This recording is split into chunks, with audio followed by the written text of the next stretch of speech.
Tamil YouTube நேயர்களுக்கு எனது அன்பான வணக்கம். இன்றைக்கு காணொளியில் நாம் பார்க்க போகிறது சங்க இலக்கியத்தில் 8 தொகையில் குறுந்தொகை. அதில் பாலைத்திணை சார்ந்த 2 பாடல்களை நாம் பார்க்க போகிறோம்.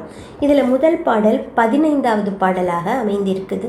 இந்த பாடலை பாடியவர் ஔவையார். அது சங்க கால ஔவையார். ஔவையார் என்ற பெயரில் பல பேர் இருந்தாலும் இவர் சங்க காலத்தில் வாழ்ந்த ஔவையார். இவர் அதியமானின் மிக நெருங்கிய நண்பராக இருந்தவர்.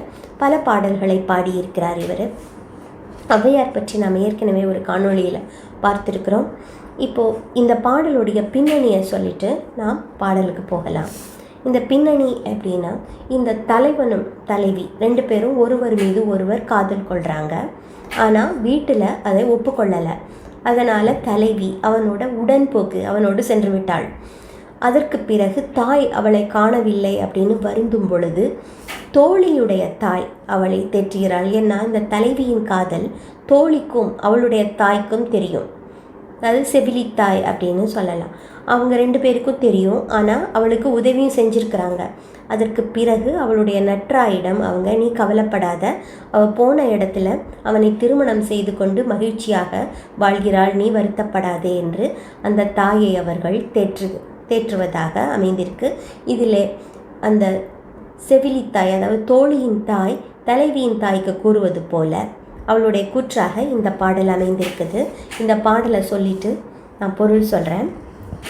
பறைபட பணிலமார்ப்ப இறை கொண்மு தொன்மூதாலத்து பொதியிற் தோன்றிய நாளூர் கோசர் நன்மொழி போல வாயாகின்றே தோழி ஆய்கழல் சேயிலை வெள்வேல் விடலையொடு தொகுவளை முன்கை மடந்தை நட்பே. இதான் பாட்டு. இந்த பாட்டு என்ன சொல்லுதுன்னா, பறைபட அப்படின்னா, பறை என்பது ஒரு முரசு ஒலிக்க, பணிலம் ஆர்ப்ப அப்படின்னா சங்கு முழங்க, முரசு ஒலிக்க சங்கு முழங்க, இறை கொண்மு தொன்மூதாலத்து அப்படின்னா பழங்காலத்திலிருந்து இருக்கிற ஒரு ஆலமரம்.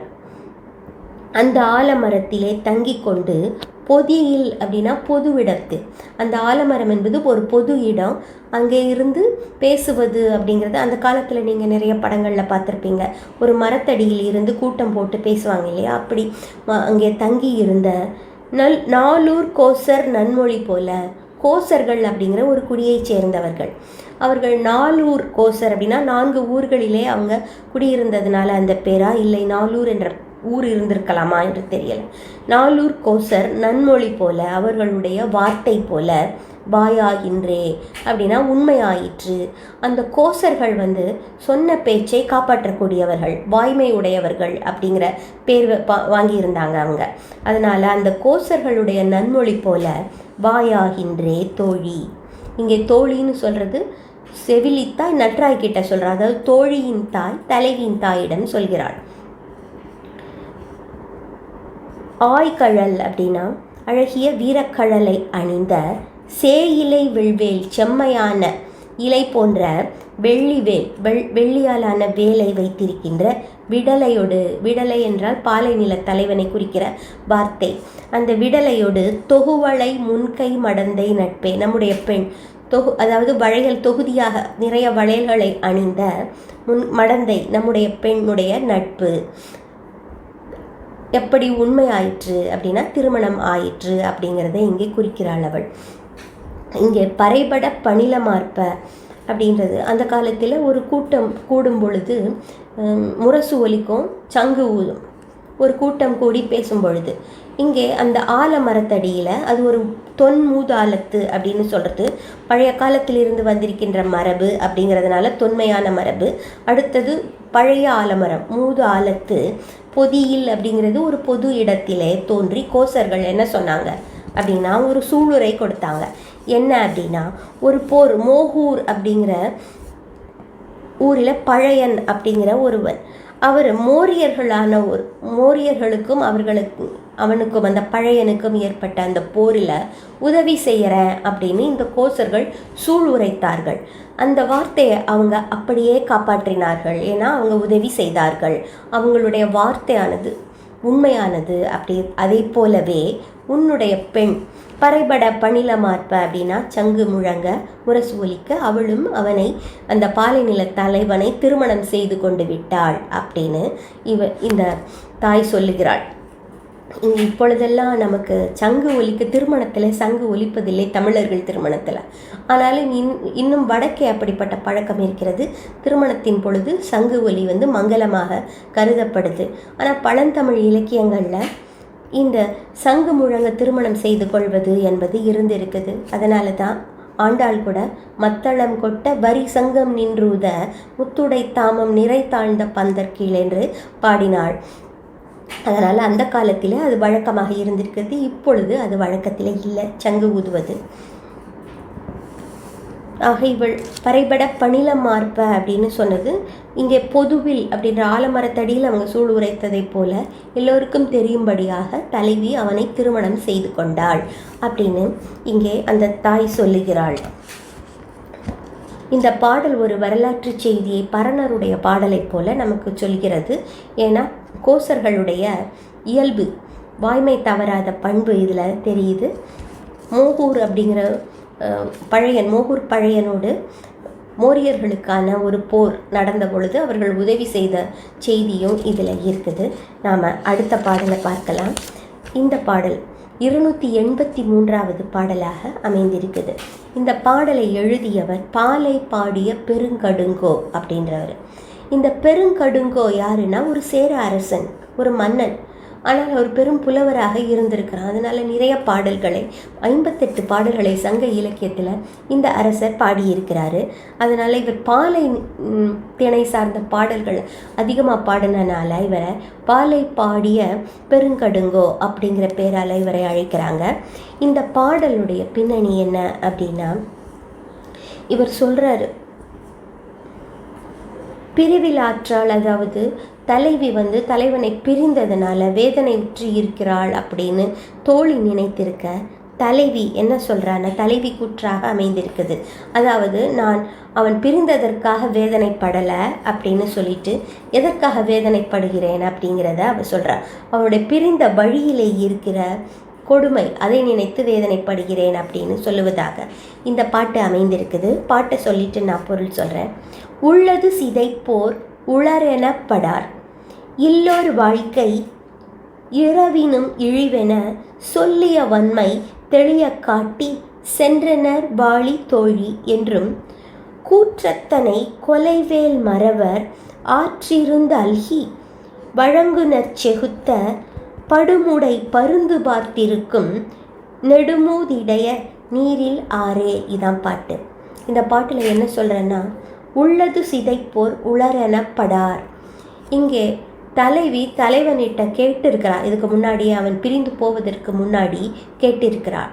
அப்போ அவன் என்ன சொல்லியிருக்கிறான், அவன் ஒரு செல்வ வளமுடைய குடும்பத்திலிருந்து வந்தவன் அப்படின்னு அவன் சொல்லி இருந்திருக்கிறான். ஆனால் இப்போ அவன் பொருள் தேடி, திருமணத்திற்காக பொருள் தேடி வெளியூர் போகிறேன் அப்படின்னு சொல்லும் பொழுது தலைவி கேட்கிறா, நீங்கள் எதுக்காக போகணும், ஏன்னா செல்வாக்குடைய குடும்பம் தானே அப்படின்னு கேட்கும் பொழுது, ஆமாம், ஆனால் உள்ளது சிதைப்போர் உளரெனப்படார், தந்தை தாய் சேர்த்து வைத்த, அதாவது மூதாதையர்கள் சேர்த்து வைத்த பொருளை சிதைத்து அதன் மூலம் வாழ்கிறவங்க செல்வம் உடையவர்கள் என்று அழைக்கப்பட மாட்டார்கள் அப்படின்னு சொல்கிறான். அதாவது மூதாதையர்களுடைய சொத்திலே வாழ்வது இழிவு அப்படிங்கிறான்.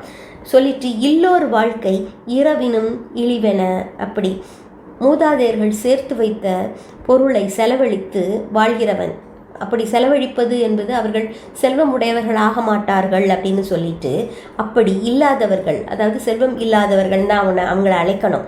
அவங்களுடைய வாழ்க்கை இரவினும் இழிவென, யாசிப்பதை காட்டிலும் இழிவானது அப்படின்னு அவன் சொல்லிட்டு, சொல்லிய வன்மை தெளிய காட்டி அவள்கிட்ட தன்னுடைய மன உறுதியை அவளுக்கு தெரியும்படியாக காட்டி சென்றனர், அவன் போயிட்டான்.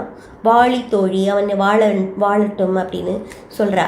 தோழியிடம் அவள் சொல்கிறாள், அதாவது அவனுடைய தாய் தந்தையர் சேர்த்து வைத்த சொத்தை அனுபவிக்க அவன் விரும்பாமல் தன்னுடைய சுயமான தன்னுடைய முயற்சியினால் பொருள் தேடுவதற்காக சென்றிருக்கிறான் அப்படின்னு அதில் தலைவிக்கு பெருமை தான், மகிழ்ச்சி தான்.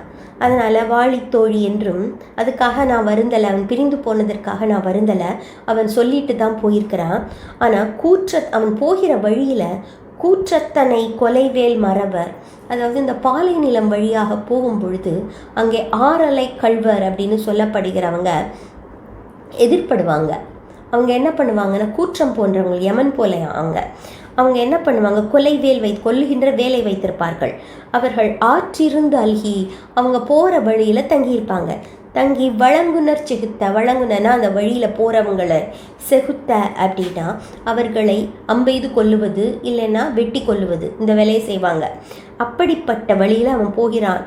படுமுடை பருந்து பார்த்திருக்கும். அப்படிப்பட்ட வழியில் அவன் போகும் பொழுது அந்த புலாலுக்காக வெட்டி கொண்டு அவங்கள பார்க்கறதுக்காக பருந்து சுற்றிகிட்டே இருக்குமாங்க. பருந்து பார்த்திருக்கும் நெடுமூதி இடைய, பழங்காலத்திலிருந்தே அந்த வழி அப்படித்தானா.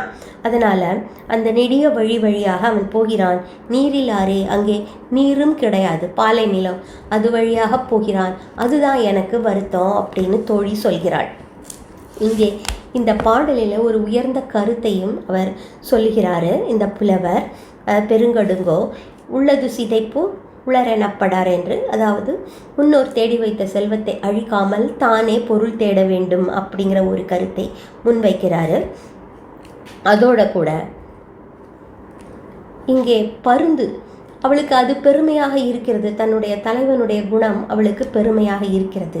ஆனால் இதில் ஒரு உள்ளுரை உவமமாக இருக்கிறது என்னன்னா, இந்த ஆறலை கள்வர் அப்படிங்கிறவங்க அடுத்தவர்களுடைய பொருளை அழிக்கக்கூடியவங்க, அதாவது அவர்களை வெட்டி கொன்று அவர்களுடைய பொருளை பறிக்கிறவர்கள்.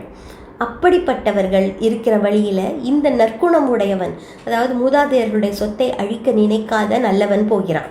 அதே மாதிரி அந்த பருந்து ஆனது என்னன்னா, அந்த ஆறலை கள்வர்கள் வெட்டி கொன்ற அந்த புலால் அதற்காக அங்கே சுற்றி திரிகிறது. அந்த பருந்து பார்த்திருக்கிற வழியிலே போகிறான்.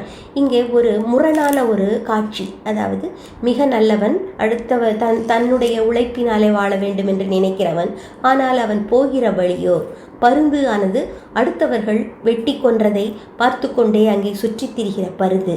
ஆறலை கள்வர்கள் அவர்கள் இருக்கிற இடம் வழியாக போகிறான். இது அங்கே முரண். இதெல்லாம் நம்முடைய கற்பனைக்கு உள்ளுரை உவமமாக கூறப்படுகிறது. ஆனால் இது முரணான உவமை. அவனுடைய தலைவனுடைய குணத்துக்கு நேர் எதிரானதாக இது இருக்கிறது. அது இந்த பாடலுடைய சிறப்பும் நயமாக அமைந்திருக்குது.